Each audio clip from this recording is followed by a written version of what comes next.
ہمارے لیے آج کی انجیل مقدس بامطابق مقدس لوکا اس کے 10ویں باب کی 25ویں سے 37ویں آیت تک۔ اور دیکھو ایک عالم فقہ اٹھا اور یہ کہہ کر اس کی آزمائش کی کہ اے استاد میں کیا کروں کہ ہمیشہ کی زندگی کا وارث بنوں۔ اس نے اس سے کہا کہ شریعت میں کیا لکھا ہے، تو کس طرح پڑھتا ہے؟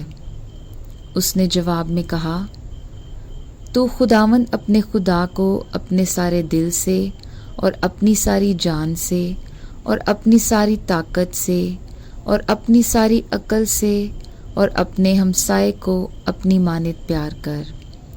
اس نے اس سے کہا، تو نے ٹھیک جواب دیا، یہی کر تو تو جیے گا۔ مگر اس نے یہ چاہ کر کہ اپنے آپ کو راست باز ٹھہرائے یسوع سے کہا کہ میرا ہمسایہ کون ہے؟ اس پر یسوع نے کہا کہ ایک شخص یروشلم سے یریحو کو جا رہا تھا کہ ڈاکوؤں میں جا پڑا، جنہوں نے اسے لوٹ کر زخمی کیا اور ادھموا چھوڑ کر چلے گئے۔ اتفاقاً ایک کاہن اس راہ سے گزرا اور اسے دیکھا اور کترا کر چلا گیا۔ اسی طرح ایک لاوی نے بھی اس جگہ آ کر اسے دیکھا اور کترایا اور چلا گیا۔ پھر ایک سامری مسافر سفر کرتے کرتے وہاں آ نکلا اور اسے دیکھ کر ترس کھایا اور پاس جا کر اس کے زخموں کو تیل اور مے لگا کر باندھا اور اپنے جانور پر بٹھا کر سرائے میں لے گیا اور اس کی خبر گیری کی، اور دوسرے دن 2 دینار نکال کر بھٹیارے کو دیے اور کہا کہ اس کی خبر گیری کر، اور جو کچھ اس سے زیادہ خرچ ہوگا میں پھر آ کر تجھے ادا کروں گا۔ اب ان تینوں میں سے اس کا جو ڈاکوں میں جا پڑا تھا تو کسے ہمسایہ سمجھتا ہے؟ اس نے کہا، اسے جس نے اس پر رحم کیا۔ تب یسوع نے اس سے کہا، جا تو بھی ایسا ہی کر۔ انجیل مقدس کا پڑھا اور سنا جانا ہم سب کے لیے باعث برکت ہو۔ خدا کا شکر ہو۔ عزیز مومنین، صبح خیر، میں brother Asad Burnett Christ the King Major Seminary Karachi سے آج کی تلاوتوں پر غور و خوض کرنے کے لیے آپ کی خدمت میں حاضر ہوں۔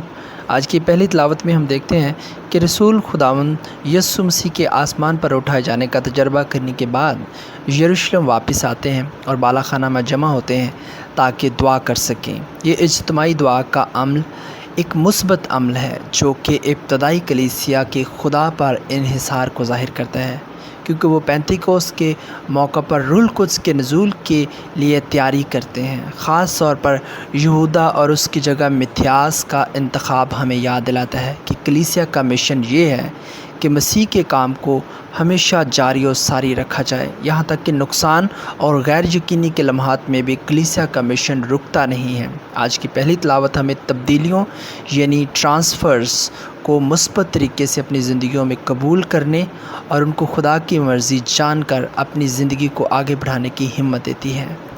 میرے عزیزو، آج کے انجیلی اقتباس میں ہم فرشتے کے پیغام کا واقعہ سنتے ہیں، جس میں ہم سنتے ہیں کہ جبرائیل فرشتہ خداوند کی طرف سے مریم کو یہ پیغام دیتا ہے کہ وہ خدا کے بیٹے کو جنم دے گی۔ مریم کی عاجزی اور اطاعت اس وقت اہمیت رکھتی ہے جب وہ خدا کی مرضی کو قبول کرتی ہے۔ سادہ لیکن گہرے الفاظ میں کہتی ہے کہ میرے لیے تیرے قول کے موافق ہو۔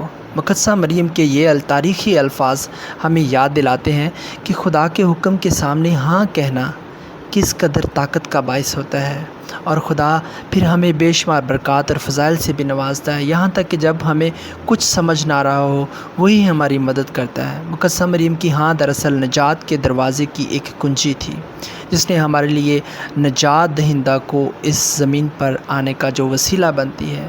میرے عزیزو، یہ واقعہ ہمیں اس بات پر بھی غور و خوض کرنے کی تلقین کرتا ہے کہ خدا کے منصوبے چاہے ناقابل فہم ہوں مگر وہ ہمیشہ فضل اور مقصد سے بھرپور ہوتے ہیں۔ میرے عزیزو، دونوں تلاوتیں ہمیں دراصل خدا کی مرضی پر بھروسہ اور اس کے سامنے سر تسلیم خم کرنے کی دعوت دیتی ہیں۔ شاگرد بالا خانہ میں دعا کرتے ہوئے ہیں اور مقدسہ مریم فرشتے کے پیغام کو قبول کرنے کے ذریعے اس بات کا درس دیتی ہے کہ ہمیں خدا کی مرضی کو قبول کرنا چاہیے۔ یہ دونوں واقعات ہمیں یہ بات سکھاتے ہیں کہ غیر یقینی کے سامنے وفاداری کا مظاہرہ کرنا ہے۔ مزید آج کا اقتباس ہمیں خدا کی الہی پروردگاری اور اس پر بھروسہ کرنے کی دعوت دیتا ہے۔ ہمیں دعا میں جواب کا انتظار اور صبر کرنے کا درس دیتا ہے۔ نامعلوم کو ایمان کے ساتھ قبول کرنے کا درس دیتا ہے۔ اور آج کا پاک کلام ہم پر واضح کرتا ہے کہ خدا کے منصوبے ہمارے منصوبوں سے کہیں زیادہ عظیم ہیں، پھر چاہے وہ اجتماعی فیصلے کے ذریعے یا ذاتی قبولیت کے ذریعے۔ المختصر، ہمیں ہمیشہ خدا کو اپنے انداز سے ہماری زندگیوں میں کام کرنے دینا چاہیے تاکہ فضل اور تجدید